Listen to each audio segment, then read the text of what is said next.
Jules, I think I'm obsessed with Dr. Yannis. Honestly, agree. I think this has been one of my favorite interviews to date. We had a chance to talk with Dr. Yannis of 111 Skin. Dr. Yannis is a plastic surgeon and a skincare founder, but he just knows so much about the face. In today's episode, we're really just going to get into everything you need to know about plastic surgery, specifically facelifts, but we also talk a lot about the skincare and the brand as well, because I was obsessed with 111 Skin when I was younger. I felt like that was the holy grail bougie line that everybody wanted to get their hands on. So we get the inside scoop on what happened to Kris Jenner's new face, Lindsay Lohan's new face that she denies having done any work. I mean, come on. It is not juice and chia seeds.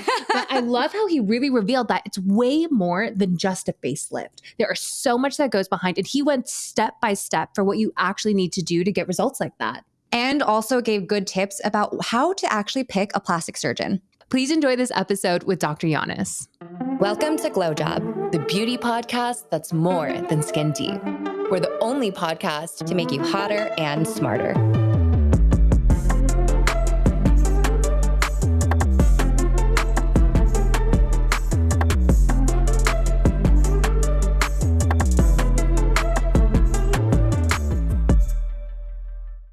Hey, Glow Job fam, big news. Starting next week, we're dropping 2 episodes a week.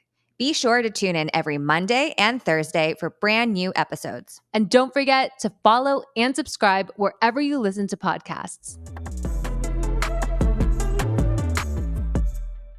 We watch your social media, Kris, and I love the day in the life. Also, your house is gorgeous, by the way. Oh, thank you. Yeah. I mean, a lot of this comes from my young team who says, "Oh, you have to do this," and I'm like, "Are you sure?" I mean, No, they're right.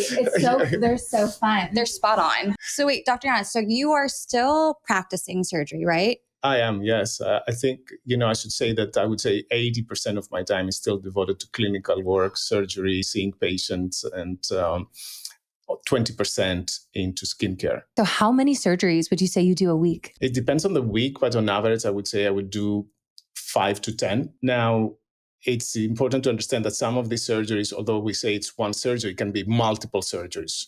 For example, it could be a facelift that includes also a neck lift, upper and lower blepharoplasty, brow lift. So that one operation can sometimes take up to 8 hours. So it's multiple operations in one. So you're saying a procedure like that, like a facelift where you're going to do neck, face, blepharoplasty, you do that all in one? You don't have to, but usually it makes sense to do it. If you need all these operations, not everybody needs all these operations, but if you do, it's preferable to do it in one go because you will recover only once.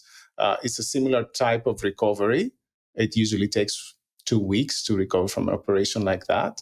And technically, it helps me to achieve the best possible result. How long does a facelift take if you just do the facelift? Again, there's a big variety on what type of facelift one needs, from a mini facelift to an extended deep plane facelift. So it can take anything from 2 hours to 5 hours. Dr. Yannis, or should I call you Yannis? Yes, you can call me Yannis. Okay, Yannis. What is that name? Are you Greek? I was born in Athens, Greece. So I was born in a family of doctors. So this is the name of my grandfather, because it's tradition in Greece to give the first male boy usually the name of the grandfather. So what kind of doctors are in your family? Are they all in plastics?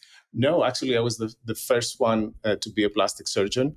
My father is a cardiologist, my mother is a microbiologist, and my uncle is a surgeon. Oh my God. It really goes deep. And it gets even more complicated because my sister is an ophthalmologist and her husband is an ophthalmologist as well. So. I'm just imagining what your conversations are like over a Christmas dinner. Yeah, we have all the specialties. We definitely can have a medical conference in a dining table. Oh, maybe that'll be your next forte, your next business adventure, a one-stop shop. Yeah, with all the family. And so you're based in London, right? Yes. I did medical school in Greece, but then following that, I decided to come to the States to study because I thought that this is the best place to get the best education. Actually, my father also had done the same. He had studied in Philadelphia. So I've graduated from the University of Miami and Jackson Memorial Hospital. And then I decided to come back to Europe and establish my practice in London. Have you ever watched the TV show called The Pit? It's like very popular in the US right now. I have to be honest, no. Okay. I haven't seen this show You either. haven't? No. Okay, so everyone keeps talking about the show. It's another like doctor show. It's really about like doctors on the ER floor. And what the internet says is it's the most realistic of the doctor shows. Right. I wanted to see if you've ever seen it before. But. Right. So it's like ER, but really reborn in a more realistic way. Exactly. That's what they say. I mean, because Grey's Anatomy is just so Absurd. outlandish. Yeah. Why is every doctor sleeping with each other? I know. It's wild. When you moved back to London, how did it come about where you started 111? So it was a long process. So I started my practice in London in 2001. And actually, I, from the beginning, thought of establishing a place that would be a 360 place for beauty, wellness, and plastic surgery. Because I think if you achieve something like that, then you give your best service to the patient. And I realized very early on that I couldn't have good skincare in my practice. So back then, I had to either use a very complicated medical type of skincare that would mean using 5-6 different bottles in different combinations 3 times a day. A lot of patients would just give up, and that included a lot of my time as well. Or you had products that you could buy, obviously, in a department store, but those were not effective enough. So one day I was talking to my wife, and she told me plainly, well, why don't you develop your own products? That started a thinking process of, well, maybe that's a good idea. Maybe we need to do this work like doctors rather than waiting for other people to do it for us. I started collaborating with 2 biochemists who helped me a lot, because as a clinical doctor, I understand ingredients and how they work on the skin. I can see the effects and how they interact with things that I do in the clinic, such as surgery or non-surgical treatments. But they know the molecular part of this equation, which is very important. And together we developed a product after testing it for many years. So it was 2006 when we created what we call now the Dramatic Healing Serum. When you're saying you're testing the product a lot, are you testing it like on your patients? So basically, of course, after the safety checks, we would have a limited group of people from my clinic who were fully happy to participate in this trial. And we have still a bigger group now that want to try new products for us. Wow. And I mean, that makes so much sense to me, because when you think about someone going in and getting plastic surgery on their faces, they want to look good afterwards. It's not like getting your knee done or like an ACL. And like, I feel like a lot of people don't care so much about what it's going to look like after. But if it's your face, I feel like having to add the skincare component into the whole process just makes for an overall more effective, better looking result. Absolutely. I tell everybody that for a plastic surgeon, skin is really the canvas we work with. Obviously, we can do things with surgery, but we need good skin quality to get our best results. And for me, as good skincare and surgery go hand in hand. As a surgeon, what would you say are some of the most popular procedures that you perform? For me right now, it's facial rejuvenation procedures. So I perform a lot of deep plane facelifts. I have, through the years, created a technique called the Y-Facelift, which is a deep plane technique for the lower face and neck in combination, because I felt from the patients I would see in my office in London that a lot of them would come and do basically this. So they would just lift the lower face and the neck together, and the 2 structures are connected. So it was very important to explain to them that to get the best possible results, especially when you want to recreate the nice jawline contour, you need to really address both together. So that meant face and neck surgery at the same time. So when we heard about like this Y-Facelift, we understood that some of it came from like tech neck issues of, chronically people being on their phones, looking down, getting those lines developed there. So are there any other kind of trends that you see happening that are going to have to be addressed via surgery? That's a big one, because it's not just using the iPad or the computers and getting these lines, but also the neck is not as protected usually as the face. A lot of people use skincare and SPF on the face and they neglect the neck. And by the way, the skin of the neck is more vulnerable. It has less thickness, less glands, so it tends to age faster. Well, I think squinting is one. I mean, we use our phones these days, and we just tend to get these frown lines. You get to get these squint lines.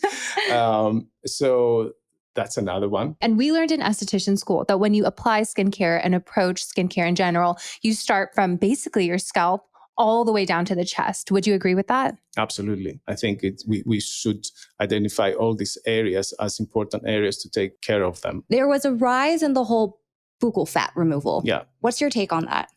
So buccal fat is an anatomical part of the face. It's something that sometimes we talk to patients about removing if we feel that this is an area that has too much fullness. It's an aesthetic consideration. And I've been doing this operation for over 25 years. So it's for me, it's not a new operation. However, you're right. Approximately 5-6 years ago, there was a wave through social media that this procedure became trendy. And a lot of younger patients started requesting that to get this particular look. So it imposes a problem that it's up to the plastic surgeon to explain. In my practice, I do spend a lot of time talking to patients before surgery in the consultation and explaining what each procedure can achieve, and also understanding what's the motivation. So it is important to make this filtering process before an operation and before making someone a good candidate for surgery or not, because sometimes it's probably better to say no to someone for an operation that they might not have understood well, or they haven't done all the research that they need to do. Interesting. Because when I think about like when it was trending a few years ago and all of these celebrities that were doing it, they were like in their mid-20s, early 30s, and they almost had this kind of like gaunt look to them after. Yeah. And when I think about like surgeries being trendy, if you think about like what's trendy in like East Asia, the thought of like removing fat from your face would just be obscene, right? And like so many older women, they go and they put fat back into their faces. Yeah. So once you remove the buccal fat, do you just, and you want that volume back later in life, do you just have to inject other fat? Is it irreversible? Removing buccal fat is irreversible. And I have to make a distinction between buccal fat and superficial fat. So buccal fat is a deep fat that is closer to our mouth rather than to our skin. So when you have a right patient to have buccal fat, who would be the right patient? Someone who obviously has a big fullness in the mid-face area, and someone who has a relatively good support on the skin. So if you remove a little bit of volume, there will be no sagging of the skin. So you have to do this assessment. You have to explain that to the patients. And I've done hundreds of these procedures, and I haven't had problems with people having saggy skin or problems afterward. But if you were to do this procedure on someone with skinny face, with not good support, and you don't understand the aesthetics of this operation, then obviously you're going to run into trouble. Now, the other part of the fat is the superficial fat, which we lose as we get older. And that's correct, that especially Asian patients don't want this removed because they know it's like gold. It's really what keeps the skin looking healthy, and the contours of the face are more smooth when we have it. So a lot of times in our facial rejuvenation surgery, we do what we call micro-grafting. So basically, I take fat from other parts of the body, process it, and inject it in selected areas like a filler in order to replenish the lost volume. Once you treat that fat and you re-inject it, does it stay in place or does it shift and move? It doesn't shift and move, but how much it stays depends from patient to patient. Obviously, genetics, lifestyle, smokers versus non-smokers play a role, how much fat is going to stay. But it can be repeated if it needs to be, and it's not a very complicated procedure. It's an injection, and it can be done under local anesthesia as well. How long does that last? I have patients who lasted over 5 to 10 years. Wow. Yannis, we have a question for you. Sure. There's a face that everyone's talking about these days, Yes. and I'm sure you know who I'm talking about. I do. I think I do. Okay. Yes. So we got some pictures here. Yeah. Do a little show and tell. So we have Kris Jenner. Yeah. Her old face. And then we have Kris Jenner. Yeah. Her new face. We want to know. Yeah. Can you explain to us how you think this procedure was done? And we have some pictures of the face muscle, because I think this might be what you considered a deep plane facelift. Yeah, well, I would be happy to explain that. Starting from the pictures of before and after, obviously, I have to say that Kris Jenner, up to the point before surgery, obviously she had things done, and I think she has taken good care of her skin. She has done, but I want to make the point that plastic surgery is not, a panacea that will treat everybody and everybody will get the same results. So it's very, very common that we do a facelift and then we need to do things like Botox, or laser treatments, or chemical peels, and of course use a good skincare in order to keep a good healthy skin and get the best result. However, you can see that this result is a result that is superb.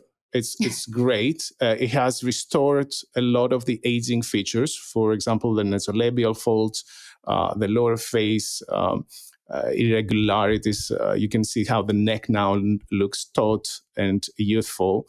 Also the eyes. So one can only speculate, right? Unless you're in the operating room with a surgeon who performs this operation, you cannot tell exactly what technique it used. And I can speculate that this is a type of deep plane facelift, although I have to warn all the listeners that there's so many different types of deep plane facelifts, and what each doctor considers a deep plane facelift may vary from doctor to doctor. I think she did have a combined facelift and neck lift in a deep plane type of technique, probably together with upper and lower blepharoplasty. I wonder if she had an endoscopic brow lift at the same time, maybe also some revision on the nose because the nose looks quite smooth. Where are you cutting and pulling, like on the face? Right. I mean, do you have... we have a Sharpie. Oh, yeah. For an anatomy lesson. So basically, this shows all the muscles that on the face. So I think what I need to explain is that when we talk about deep plane, we mean deeper than the skin. So under the skin, there is a structure on the face. It's called the superficial musculopolyneurotic fascia, the SMAS. A lot of people know that term as the SMAS.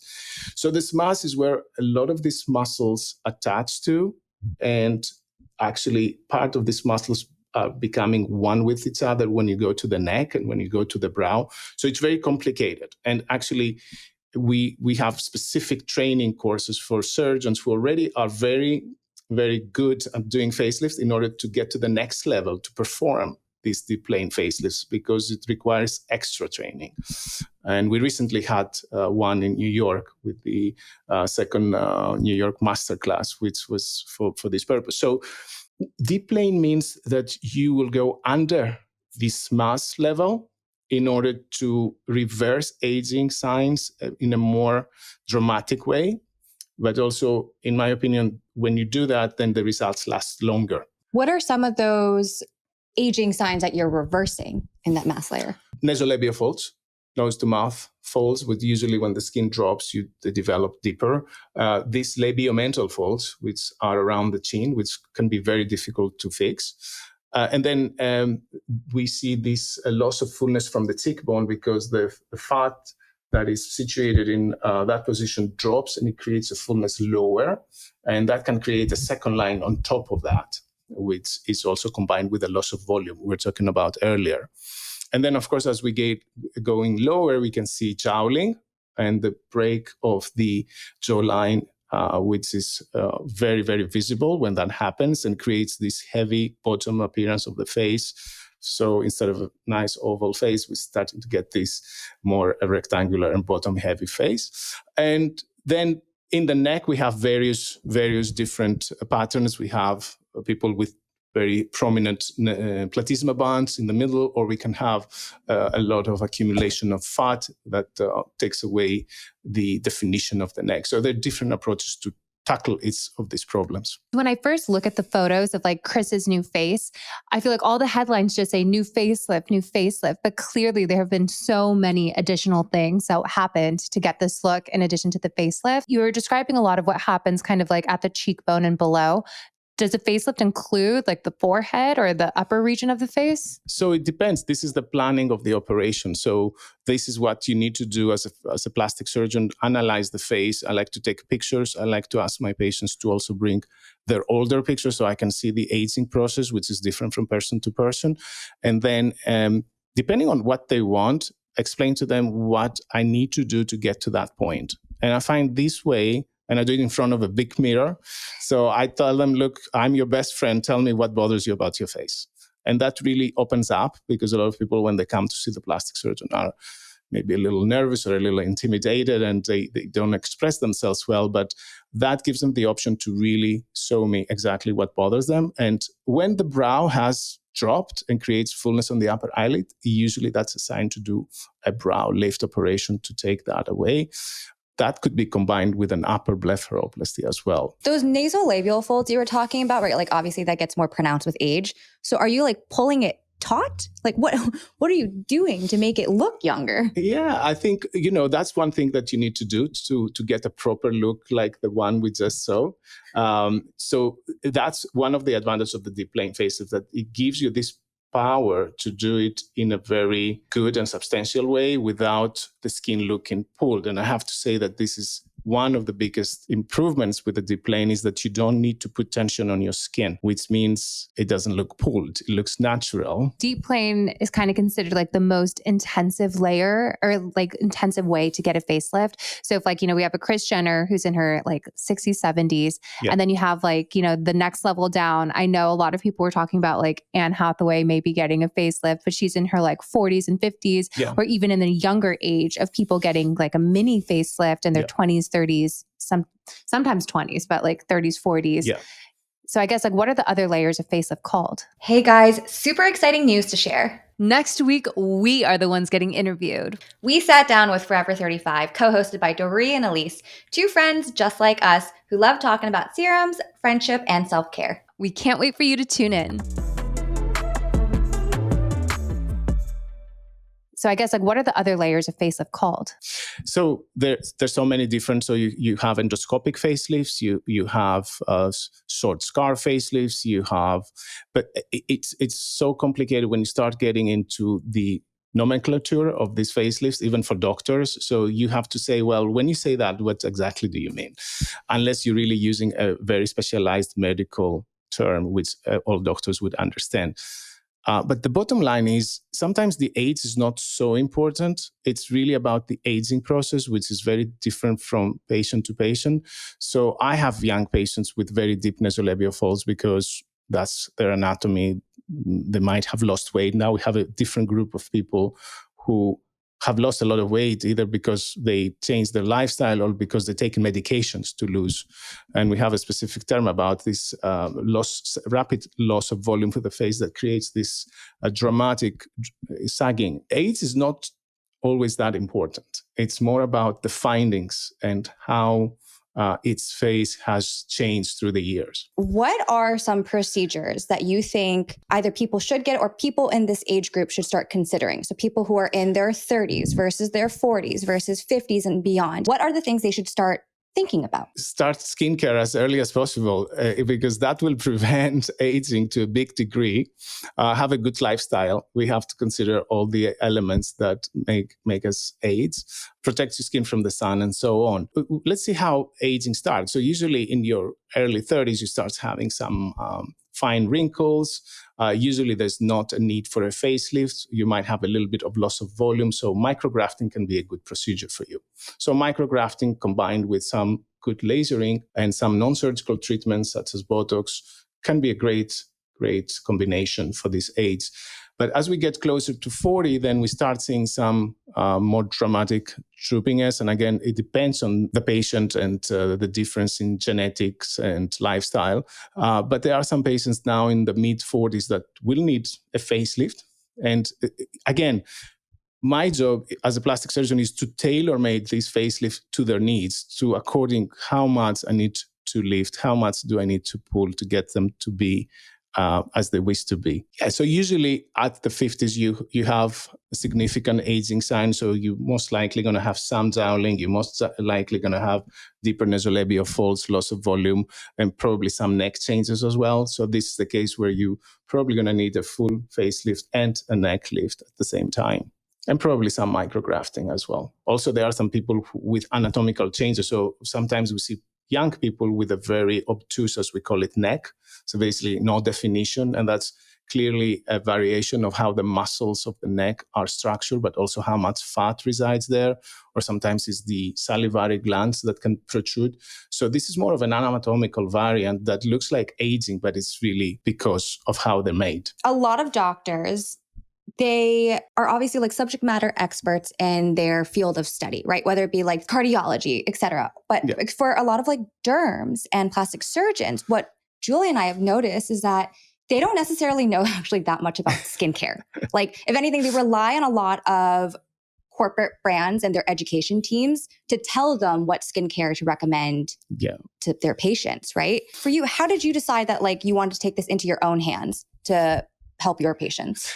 Yeah, you raised a great point, and I think it comes down to why I created One-on-One Skin. It's like I realized that I didn't know enough about skincare. I realized that patients did not get the right skincare, and I thought, well, I better do my research and find out. It's never too late. I mean, one of the things I like about being a doctor is we never stop learning. Every year we have to do all these medical recertifications, but also learning new techniques. And in this case, for me, learning about the skin was a big discovery. I have to say that I teach in some of these conferences on plastic surgeons to learn to love skincare. And it's a big mental shift because, as you said, during our training, we don't receive really important knowledge about skincare and how to prevent skin from aging as plastic surgeon, which is very strange because we are the experts of treating aging skin, so we should know how to prevent that from happening. Surgeons are now tuning into that. They're realizing that this is important, and I see it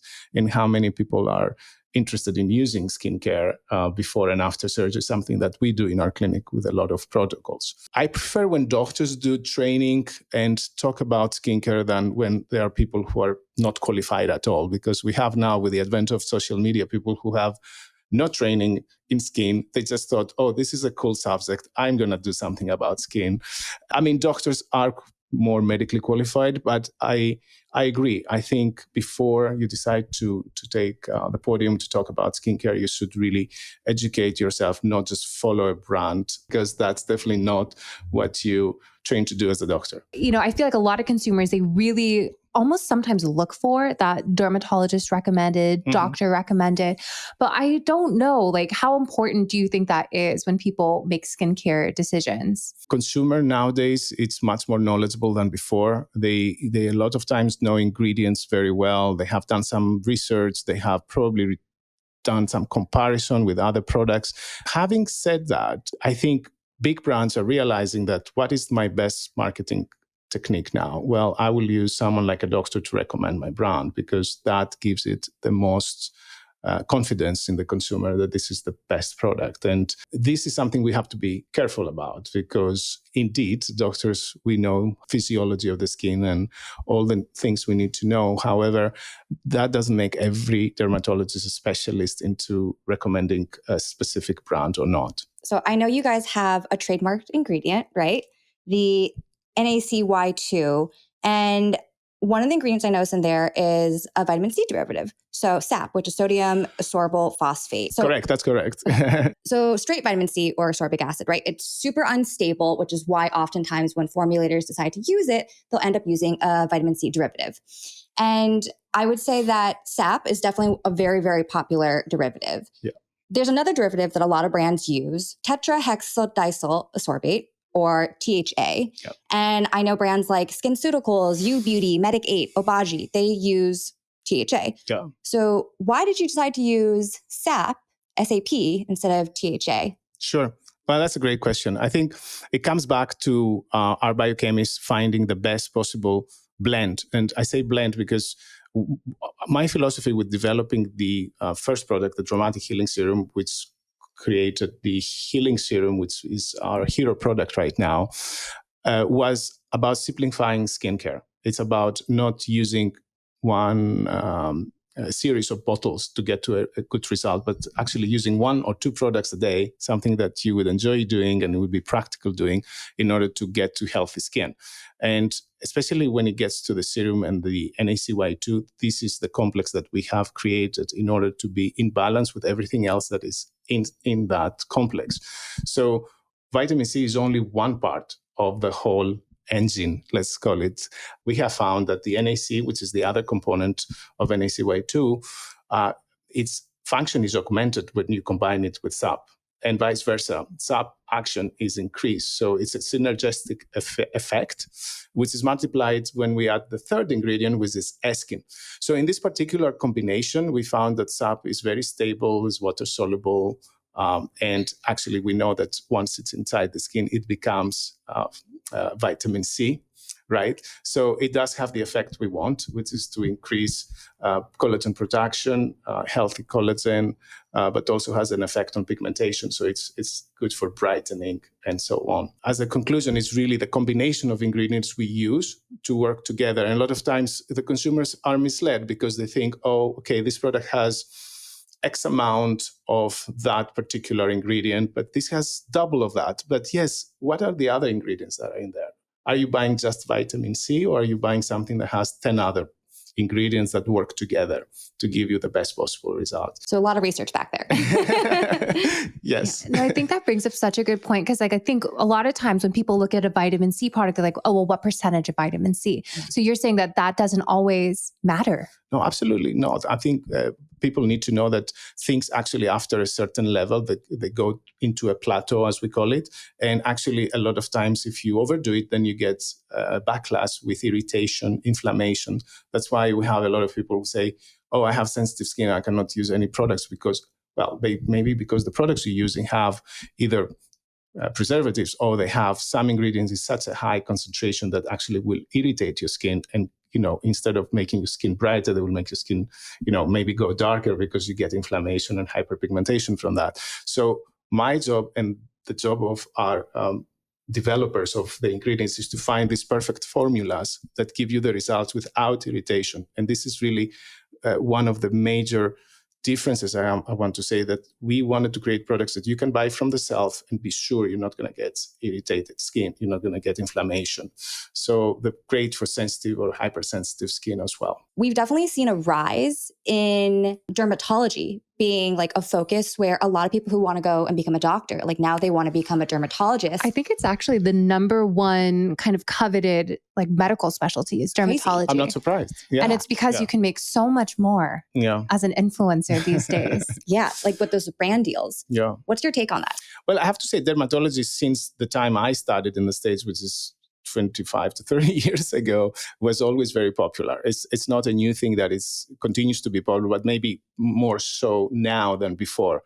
The good news is that skincare has gone mainstream, right? So we all want to now have good skin, which I'm very happy about, because this is really the mantra of the company's healthy skin. We want to focus on products that come with certain qualifications, right? And of course, the dermatologists and the plastic surgeons, we are the most educated to do that job if we get the right training. Again, though, because in social media, there's not many checks, people really need to understand that just because someone is wearing a white coat and is a doctor doesn't mean necessarily that he's an expert in skincare, and should do a proper research on the brand and the ingredients they advocate. There are some people on social media who are wearing, like you said, like a white lab coat, but like not even a doctor or chemist or anything.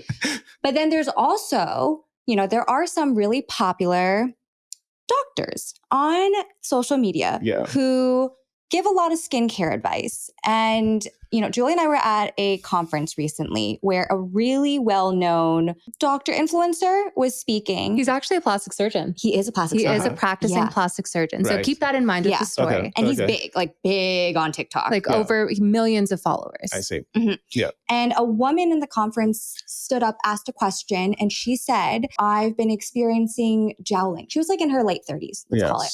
And she said that, the reason why the jowling started was because she was on Ozempic.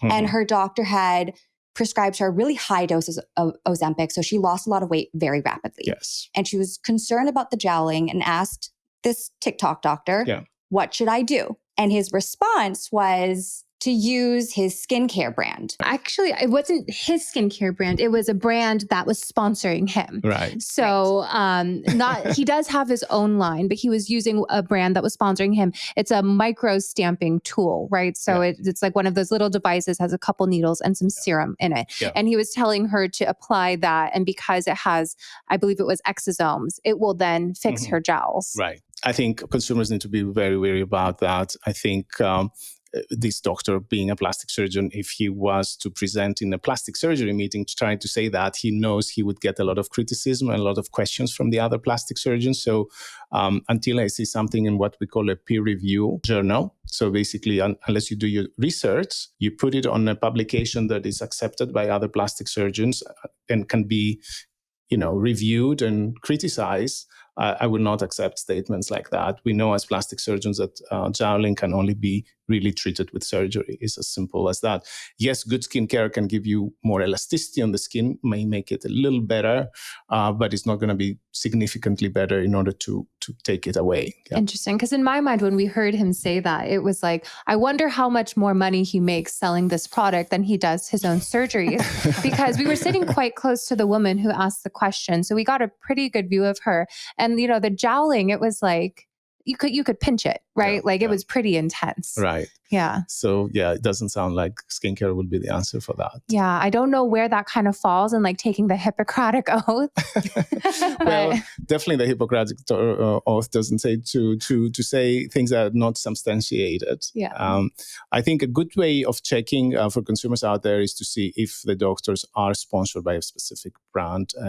Again, when we present anything scientific in a meeting with other doctors, we always have to disclose any financial interest we have, either in a product or a machine, laser, in order for the viewer to understand if there is some kind of bias in what we advocate. I think that's literally the reason why Julie and I started Glow Job, is because there's just so much crap out there that's just fake. It's not even real. It's so upsetting. And back in the day, we would just text each other these things, look at this article, or look at what this influencer said. But now we just get on Glow Job and talk about it. We just ran. I think what you've done is really great. And it gives, a platform of many people that have started following you. Oh, thank you. Yeah. Thanks, Yannis. So can you walk us through the best way to vet or pick out a plastic surgeon? With a surgeon, you have to check if the surgeon is a board certified surgeon, as we say. So here is the American Board of Plastic Surgery that gives this certification.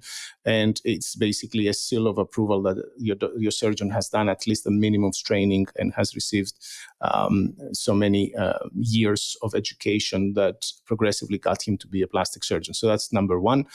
Number two is to look at before and after, make sure that these are not retouched pictures, both when you look at website pictures or social media pictures, but also when you have a consultation with a doctor where he might have a bigger variety of pictures in his office than he has in social media. Then you have to look at his reviews. Then, of course, when you have a consultation with the doctor, you need to ask how many of these operations you perform a week. You can be very frank and very, let's say, candid with your questions. You can ask how many of these operations need a reoperation if something is not 100% right. And then for reviews, where do people usually look at reviews? Is it on the plastic surgeon's website? The different platforms. There is one in the States called the Real Self, which is quite serious in terms of doing some background checks on people. That one is kind of like Yelp, right? Yelp for plastic surgeons? It's kind of like that. Yeah. So there's a method of authentication that if someone is giving a review is actually a patient, because also you have to be wary of negative reviews. Sometimes we get negative reviews because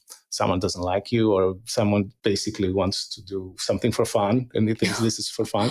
So with platforms like Real Self, you can see that this is actually a patient that had surgery. 111 Skin has become kind of like this epicenter for beauty, right? You guys obviously have the skincare line, you guys have 111 Harley, you guys have also the cryotherapy center. What's next? For me, skincare research never ends. We have now the best team I ever had. We just launched an SPF, which is a 50 SPF, which is a combined product together with NAC Y² and polyglutamic acid. So it's at the same time an antioxidant serum and a moisturizer. So 3 products in one. Took 5 years to create. So basically staying on the cutting edge of skincare research and creating new exciting products is one of them, but also looking at other methods. You mentioned cryotherapy, which is one of my favorite treatments, the whole body cryotherapy, It has so many benefits, and it's something that I am addicted to. And I do, if I can, I would do it every day. I don't have the time every day, but it's something that I really love. And combining other treatments like hyperbaric oxygen chambers, LED light in our protocols for postoperative recovery is something that we're focusing a lot more. Wow. So I really feel like you guys are definitely on the forefront of all of the different technologies and trends available. When you look into your crystal ball and kind of think of like what you think the next big thing is going to be, like, for example, I never thought salmon sperm would ever be a thing. Oh my God, I guess it is. But what would you say? Well, look, I think we touched upon two of the big trends, which I think are here to stay. So one, in plastic surgery, now we see transparency, like people coming out and they talk openly about the plastic surgery. And we have to think, why is this happening? And the two reasons for that, in my opinion. The one reason is that plastic surgery has lost the stigma that it had before. So let's talk facelifts. In the old times, some of the facelifts we would see were not natural looking. You would see visible scars or uneven results. And now this is gone. So people have gone over that. I shouldn't talk about it. But I think it's also something that people feel free to say as they find that this is something that improves the quality of life. And I want to make a point that because there is a lot of criticism for plastic surgery, and I would say plastic surgery is not for everybody, but for the people who really want it and they're the right candidates, it's a life-changing transformation that makes them happy. And I see that every day when I see my patients after surgery. So I think this trend will continue for a few years now. At least it will be even more accepted as something that is legitimate. In regards to skincare, again, I believe that people will keep looking for credible scientific brands that have clear results with targeted solutions, and they would like to do more things at home and sometimes avoid going to the doctor if they can take a product at home and try to do a similar thing there. We had one more question of another celebrity face we wanted to ask. Okay. Yeah. And the reason why we want to ask this one is like in the vein of transparency. This person has specifically said that there has been no surgery and that she gets her results through chia seeds and water. and juice. Can't forget juice. Yes, of course. But we wanted to get your hot take on this one. I love juice and chia seeds. Okay, but will it do this? Will it do this? Are you ready? I eat chia seeds every single day. They do not make me look like this. What happened to Lindsay Lohan? So here's the before. Yeah. This is the after. Right. And so, she's been asked many, many times what she's changed, what she's doing. And apparently it's chia seeds. Mm-hmm. Chia seeds. Yeah. I mean, there is a transformation, right? And it's hard to believe that there was no intervention there, and one can only speculate. But I think one could say that possibly there was some kind of facelift or procedure performed, maybe even blepharoplasty operation. We can see that the jawline is nice and clean. We can see that the upper lip is now shorter and the upper lip looks fuller. Definitely the eyes look more open. And overall, it's a more youthful appearance than it was before. So I feel like you can never know unless you were in the room, mm-hmm. but you can speculate. Yeah, I feel like you have such a good nose for this. Like when you just walk around the street or, you're out for a cup of coffee, can you spot things? Well, usually yes.